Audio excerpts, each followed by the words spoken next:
اعوذ باللہ من الشیطان الرجیم بسم اللہ الرحمن الرحیم وَإِذَا مَرِضْتُ فَهُوَ يَشْفِينِ صدق اللہ العلی العظیم الصلاة والسلام علیکہ یا رسول اللہ الصلاة والسلام علیکہ یا حبیب اللہ الصلاة والسلام علیکہ یا رحمة للعالمین وعلى آلك وأصحابك یا شفیع المذنبین۔ 14ویں تراویح اور 19واں پارہ آج پورا ہوا ہے۔ اس میں بہت سی باتیں ہیں لیکن میرے پاس اتنا ٹائم نہیں ہوتا، اس وقت جانا ہوتا ہے۔ پہلی بات تو یہ کہ ہر چیز کا خالق اور مالک اللہ تعالی ہے۔ اللہ تعالی اگر کسی کو کوئی اختیار دے تو دیا ہوا اختیار مانیں گے یا نہیں؟ لازمی مانیں گے۔ وہ جو بھی اختیار اس کے پاس ہوگا وہ رب کا عطا کیا ہوا ہوگا۔ کسی کے پاس خود سے ذاتی طور پر کوئی کمال نہیں۔ ہوا کون چلاتا ہے؟ کہیے گا اللہ تعالی۔ ڈیوٹیاں کن کی ہیں؟ فرشتوں کی۔ چلانے والا کون؟ تو اللہ نے ڈیوٹی لگائی، فرشتے خود سے چلا سکتے ہیں؟ نہیں۔ یہی ہوا اللہ نے حضرت سلیمان، یہ لفظ آپ سب دہرائیں، آپ سلیمان کہتے ہیں، سلیمان۔ نبیوں کے نام صحیح پکارنے چاہیے، بگاڑنے نہیں چاہیے۔ حضرت سلیمان علیہ السلام کے اللہ فرماتا تجری بامرہ، ان کے امر سے چلتی تھی ہوا۔ وہ کہتے تھے آہستہ چل، آہستہ چلتی تھی۔ وہ کہتے تھے تیز چل، تیز چلتی تھی۔ ہوا کو حکم دیتے تھے، وہ ان کے حکم سے چلتی تھی۔ ایک شخص حضرت سلیمان علیہ السلام کے پاس کانپتا کانپتا ڈرا ہوا آیا۔ کیا ہو گیا؟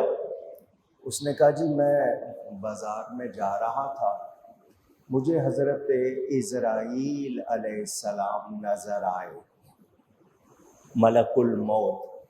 انہوں نے مجھے گھور کے دیکھا ہے، مجھے لگتا ہے کہ ان کا ارادہ میری روح قبض کرنے کا ہے، تو آپ ہوا کو حکم دیں کہ مجھے یہاں سے اڑا کر ہندوستان پہنچا دیں، ہند میں پہنچا دیں۔ آپ نے فرمایا کیوں ڈرتا ہے؟ اس نے کہا نہیں جی بس آپ اتنا کر دیں۔ آپ نے ہوا کو حکم دیا، ہوا نے اس کو اسی وقت ہند میں پہنچا دیا۔ ہوا کی اسپیڈ، آج کل ہوائی جہاز چل رہے ہیں، یہ کہاں سے انہوں نے نکالے، کیسے سمجھے؟ قرآن اور حدیث سے سمجھے۔ کچھ دنوں کے بعد عزرائیل علیہ السلام کی ملاقات ہوئی حضرت سلیمان علیہ السلام سے۔ آپ نے اس کو فرمایا تو انہیں چھوڑنا تو کسی کو نہیں ہے، سب کی روح قبض کرنی ہے، تو یہ لوگوں کو گھور گھور کے ڈراتا کیوں ہے؟ اس نے کہا جی کیا ہوا؟ آپ نے بتایا کہ اس طرح وہ بندہ میرے پاس آیا تھا، تو نے اس کو گھور کے دیکھا تھا۔ اس نے کہا کہ جی ہوا کو حکم دے مجھے ہند پہنچا دے۔ میں نے ہوا کو حکم دیا، اس نے اس کو ہند پہنچا دیا۔ عزرائیل علیہ السلام نے جواب دیا مجھے لسٹ مل جاتی ہے پورے سال کی، کس کی روح کب اور کہاں قبض کرنی ہے۔ ابھی آئے گی نا شب قدر، آپ سنتے ہیں اس میں شب برات، شب قدر میں یہ لسٹیں تیار ہوتی ہیں، تو مجھے لسٹ مل جاتی ہے۔ اس شخص کے لیے جو آپ کے پاس آیا تھا، لسٹ میں میرا جو میرے پاس تھی اس کا نام تھا کہ اگلے دن میں نے اس کی روح ہندوستان میں قبض کرنی ہے، اور وہ یہاں گھوم رہا تھا۔ تو میں نے گھور کے دیکھا کہ وہی ہے یا کوئی اور ہے۔ میرا گھورنا اس کے ڈرنے کا سبب بن گیا، وہ آپ کے پاس آیا، آپ نے ہوا کے ذریعے اس کو ہندوستان پہنچا دیا، اگلے دن میں نے وہاں اس کی روح قبض کر لی۔ تو بہانہ دیکھیں، تو اللہ تعالیٰ نے ہوا کو ان کے ماتحت کر دیا تھا۔ تو اللہ جس کو اختیار دے، بتائیے اس کا اختیار مانیں گے یا نہیں مانیں گے؟ تو جو لوگ کہتے ہیں بندے کچھ نہیں کر سکتے، بندے خود سے کچھ نہیں کر سکتے، اللہ کی عطا سے کر سکتے ہیں، اور اس میں قرآن کی گواہی موجود ہے۔ حضرت موسیٰ علیہ السلام، فرعون اور جادوگروں کا مقابلہ ہوا تھا۔ موسیٰ علیہ السلام معجزات رکھتے تھے، فرعون نے یہ سمجھا کہ یہ جادوگر ہیں، اس نے ساری دنیا کے جادوگروں کو پیغام بھیجا جو سب سے بڑا جادوگر ہے وہ میرے پاس آئے۔ وہ آ گیا، اس نے اس کو کہا کہ تم کو موسیٰ علیہ السلام کا مقابلہ کرنا ہے، منہ مانگا انعام دوں گا، بھر دوں گا تمہیں۔ اس نے کہا جی بہت اچھا، مقابلے پر آ گیا۔ وہ جو جادوگر اس کے ساتھی تھے، وہ جب آئے میدان میں، موسیٰ علیہ السلام بھی آ گئے اپنے ساتھیوں کے ساتھ، اس نے لوگوں کی آنکھوں پر جادو کیا جادوگر نے، اور رسیاں اور لکڑیاں پھینکی میدان میں، لوگوں کو وہ چلتے ہوئے سانپ نظر آنے لگے۔ تھی لکڑیاں، اگر لوگوں کی نگاہوں پہ جادو کیا تھا، سانپ نظر آ رہے تھے۔ اللہ نے موسیٰ علیہ السلام سے فرمایا کہ آپ اپنا عصا، لاٹھی زمین پر پھینک دیں۔ موسیٰ علیہ السلام نے لاٹھی پھینک دی، وہ اژدہا بن گیا، اژدہا، بڑا سانپ، اور اس نے وہ سارے چھوٹے سانپ جو نظر آ رہے تھے وہ سب کھا لیے۔ اصل میں وہ کیا تھا؟ عصا، لاٹھی۔ لاٹھی کیا کھاتی ہے؟ اونچی، مگر جب سانپ بنی تو پھر اس نے کھایا یا نہیں کھایا؟ تو جو جس حال میں ہوتا ہے اس کے تقاضے پورے کرتا ہے، اگر نہ کرے تو لوگ کہیں گے کہ یہ اصلی نہیں ہے۔ تو ہمارے نبی پاک صلی اللہ علیہ وسلم کی حقیقت اللہ جانتا ہے، مگر وہ بشری لباس میں آئے تو بشریت کے تقاضے اگر پورے نہ کرتے تو لوگ کیا کہتے؟ تو اگر انہوں نے کھایا تو وہ بشری تقاضا تھا، وہ سوئے، وہ جاگے، شادی کی، بچے ہوئے، یہ بشری تقاضے تھے۔ اگر وہ پورے نہ کرتے تو پھر مکمل بشر نہ پہچانے جاتے، مگر ان کی یہ حقیقت نہیں۔ اگر انہوں نے کھایا تو بغیر کھائے بھی رہے، 21 دن کے، 40 دن کے وصلی روزے رکھتے تھے بغیر سحری اور افطاری کے۔ تو وہ صرف اللہ کے محتاج تھے، باقی سب ان کے محتاج۔ یہ میں نے ضمناً بات آپ کو سامنے کی۔ وہ جو جادوگر تھا اس کو جادو معلوم تھا کہ جادو کیا ہوتا ہے، اس نے جو کیا تھا وہ جادو تھا۔ حضرت موسیٰ نے جو کیا اس نے دیکھا تو وہ سمجھ گیا کہ میں جو کر رہا ہوں وہ جادو ہے، یہ جو کر رہے ہیں وہ جادو نہیں ہے۔ لہٰذا وہ فوراً حضرت موسیٰ کے سامنے جھک گیا، ایمان لے آیا، مسلمان ہو گیا۔ فرعون نے جب یہ دیکھا، بلایا میں نے، انعام دینے کی بات میں نے کی ہے، ڈیوٹی میں نے لگائی ہے، اور یہ غلام ہو گیا ان کا۔ تو اس نے کہا میں تمہارے ایک طرف کے ہاتھ اور دوسری طرف کی ٹانگ کاٹوں گا۔ سزا کا دیکھیں طریقہ، ایک طرف کا ہاتھ کاٹوں گا بازو، دوسری طرف کی ٹانگ کاٹوں گا۔ انہوں نے کہا جو مرضی کر لے، اب ہم ایمان لے آئے ہیں، اب ہمیں موت کا ڈر نہیں ہے۔ فرعون نے ان کو قتل کروا دیا۔ وہ مسلمان ہوئے، مسلمان ہو کر صحابی بنے، صحابی بن کر شہید ہو گئے، ایک نماز نہیں پڑھی، ایک روزہ نہیں رکھا، کوئی اور نیکی نہیں کی، جنت میں پہنچے یا نہیں پہنچے؟ نبی کی برکت سے اندازہ کریں تو ایمان ہے جس کی وجہ سے جنت ملے گی۔ یہ دنیا کی ہم جو دوسری باتیں کرتے ہیں وہ سب اپنی جگہ، مگر ایمان نہیں ہوگا تو جنت نہیں ملے گی۔ یہ میں نے جب تفسیر آئی تھی تب بھی بتایا تھا۔ حضرت ابراہیم علیہ السلام کہتے ہیں یا اللہ مجھے جب بھوک لگتی ہے تو مجھے کھلاتا ہے، مجھے جب پیاس لگتی ہے تو مجھے پلاتا ہے، اور جب میں بیمار ہوتا ہوں تو شفا دیتا ہے۔ بیماری کی نسبت انہوں نے کس کی طرف کی؟ اپنی طرف۔ شفا کی نسبت کس کی طرف کی؟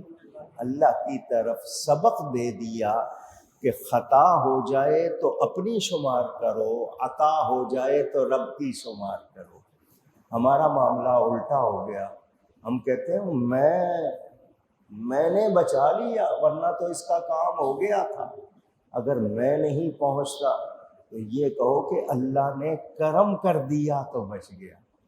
تو ہمیشہ جو بھی کمزوری ہو اس کی نسبت اپنی طرف کرنی چاہیے۔ حضرت ابراہیم کہتے ہیں یا اللہ ولا تخزنی یوم یبعثون، جس دن اٹھائے گا تو قیامت کے دن ساری دنیا جمع ہوگی، جتنے لوگ، ان سب کے سامنے مجھے شرمسار نہ کرنا۔ نبی ہیں، معصوم ہیں، اولو العزم رسول ہیں، شان والے، مگر عاجزی کر رہے ہیں کہ قیامت کے دن بھری بزم میں مجھ کو شرمسار نہ کرنا، رسوا نہ کرنا۔ یہ ہماری تعلیم ہے۔ وہ معصوم ہو کر دعا کر رہے ہیں، ہم تو ہیں ہی گناہ گار، ہمیں کیا حال ہے ہمارا؟ تو اللہ تعالیٰ سے مانگ رہے ہیں، حالانکہ خلیل ہیں۔ کیا ہیں؟ خلیل، بڑے پیارے گہرے دوست کو کہتے ہیں خلیل اللہ، ان کا لقب۔ خلیل مانگ رہے ہیں، حبیب کو اللہ کیا فرماتا ہے؟ یوم لا یخزی اللہ النبی والذین آمنوا معہ، قیامت کے دن اللہ اپنے حبیب کو شرمسار نہیں کرے گا۔ کیوں؟ یہ حبیب ہے۔ نہیں، والذین آمنوا معہ، جو ایمان لا کے حبیب کے ساتھ ہو جائیں گے اللہ ان کو بھی شرمسار نہیں کرے گا۔ نسبت کی برکت دیکھے اور اندازہ کرے نبی پاک صلی اللہ علیہ وسلم کی برکت سے ہمیں کیا کیا نعمتیں اور رحمتیں ملی ہیں۔ اس میں سے جو ایک بات اور کرنی ہے وہ حضرت سلیمان علیہ السلام کے حوالے سے، کیونکہ آج کل سوشل میڈیا میں لوگ کہتے ہیں جی اللہ والے کچھ نہیں کر سکتے، ان کو کوئی اختیار نہیں۔ واقعہ آپ نے 1000 بار سنا ہوا ہے۔ حضرت سلیمان علیہ السلام وہ بادشاہ ہیں کہ جس وقت وہ بادشاہ تھے روئے زمین پر کوئی اور بادشاہ نہیں تھا۔ انہوں نے حکومت مانگی تھی اللہ سے، بادشاہت، ہد، کیونکہ پرندے بھی، جنوں پر بھی، ہوا پر بھی اللہ نے ان کو حکومت دی تھی۔ ہد، یہ اس کا نام قرآن میں آیا ہے۔ یہ خبر لایا کہ میں ایک ایسی جگہ سے آیا ہوں، وہ علاقہ ہے سبا، ملکہ ہے ان کی، ایک بلقیس نام ہے، عورت ہے، سورج کی پوجا کرتے ہیں، اس علاقے پر وہ حکومت کرتی ہے۔ وَلَهَا عَرْشٌ عَظِيمٌ، اس کا عرش بہت بڑا ہے، بڑی شان والا ہے۔ کیا کہیے گا؟ عرش کہیے گا۔ عرش کے معنی تخت کے، اسٹیج کے، قرآن میں عرش کا لفظ اس کے اسٹیج کے لیے، تخت کے لیے بھی آیا۔ اللہ کا عرش اور شان والا ہے، یہ عرش اور حال والا، مگر لفظ ایک ہے یا نہیں ہے؟ تو صرف لفظوں کے اطلاق سے برابری نہیں ہوتی جب تک حقیقی معنی مراد نہ لیے جائے۔ حضرت سلیمان نے اس کو خط بھیجا، اس ملکہ کو، واقعہ آپ نے سنا ہوا ہے، اس نے کچھ سوال کیے کہ نبی ہی اس کا جواب دے سکتا ہے۔ جب جواب مل گئے تو اس نے کہا میں آپ کی فرما بردار بننے آ رہی ہوں۔ وہ عورت وہاں سے چل پڑی۔ اس کا جو تخت تھا 500 آدمی مل کر اٹھاتے تھے تو اٹھتا نہیں تھا۔ لوہا، لکڑی، تانبا، پیتل، شیشہ، نگینے، بہت کچھ، سونا چاندی لگا ہوا تھا۔ عرشن عظیم، جب اللہ اس کو عظیم فرما رہا ہے تو اندازہ کریں۔ حضرت سلیمان کا دربار لگا ہوا ہے، فرماتے ہیں وہ چل پڑی ہے وہاں سے، 1 مہینے کے جانے کا رستہ، 1 مہینے کے آنے کا رستہ۔ اس کے آنے سے پہلے کون ہے جو اس کا تخت میرے پاس لائے؟ جن، ان پر بھی حضرت سلیمان کی حکومت تھی۔ ایک طاقتور جن بولا میں لاتا ہوں اتنی دیر میں، آج کے آج آپ کا دربار لگا رہے گا، آپ اٹھیں گے نہیں، میں لے آؤں گا۔ 1 مہینے کے جانے کا رستہ، 1 مہینے کے آنے کا رستہ، مگر میں آج کے آج لے آؤں گا۔ آپ نے فرمایا مجھے اس سے بھی پہلے چاہیے۔ پھر وہ بولا جس کے پاس کتاب کا کچھ علم تھا، وہ حضرت سلیمان کی امت کا ولی، اس کا نام آصف بن برقیہ۔ اس نے کہا میں لاؤں گا، میں لاؤں گا، انا، کتنی دیر میں؟ آپ پلک نہیں جھپکیں گے، میں لے آؤں گا۔ 2 مہینے کے آنے جانے کا رستہ اتنا بڑا، حضرت سلیمان نے اس کو لوکیشن نہیں بھیجی، پتہ نہیں بتایا، سمت نہیں بتائی، اتنا بڑا تخت تو اکیلے کیسے لے آئے گا؟ نہیں، وہ لے آیا۔ فرمایا کہاں ہے؟ اس نے کہا فلما رآہ مستقرا عنده، دیکھیے آپ کے پاس رکھا ہوا ہے۔ حضرت سلیمان نے کہا ھذا من فضل ربی، ھذا من فضل ربی، یہ میرے رب کے فضل میں سے کچھ فضل ہے۔ ناممکن بات ہے یا نہیں؟ 2 مہینے کا رستہ، اتنا وزنی، اتنا بڑا تخت، پلک جھپکنے سے پہلے آ جانا ناممکن ہے یا نہیں؟ اونچی۔ تو حضرت سلیمان نے کہا یہ میرے رب کے فضل میں سے کچھ فضل ہے۔ تو جو ناممکن بات کچھ فضل ہے، تو جس کو اللہ فرمائے وَكَانَ فَضْلُ اللَّهِ عَلَيْكَ عَظِيمًا وَكَانَ فَضْلُ اللَّهِ عَلَيْكَ كَبِيرًا، کہ آپ پر تو اللہ کا بہت بڑا فضل ہے۔ تو جب ناممکن بات فضل میں سے کچھ ہے، تو جس پہ بڑا فضل ہو وہ اشارہ کر کے چاند 2 ٹکڑے نہیں کر سکتا، ڈوبے ہوئے سورج کو نہیں لوٹا سکتا۔ تو قرآن سے یہ بات پتہ چلی ہم سب کو۔ وَأَنذِرْ عَشِيرَتَكَ الْأَقْرَبِينَ، اللہ نے حکم دیا سب سے پہلے اپنے قریبی لوگوں کو ڈراؤ، اللہ کا ڈر۔ تو پتہ چلا گھر والوں کو سب سے پہلے نصیحت کرنی، آواز آئے، زور سے آئے۔ کیا کرتے ہیں ہم لوگ؟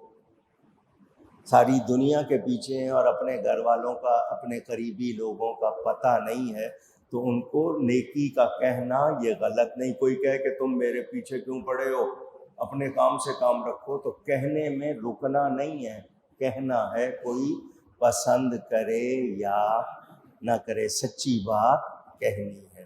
گفتگو میں کوئی غلطی ہوئی ہو، اللہ اور اس کے رسول صلی اللہ علیہ وسلم کی بارگاہ میں توبہ کرتا ہوں۔ صبح 14 رمضان ہے، حضرت سچل سرمست حافظ عبدالوہاب، بہت بڑے بزرگ سندھ میں، درازہ شریف ان کا عرس ہے، اللہ ان کے درجات بلند فرمائے۔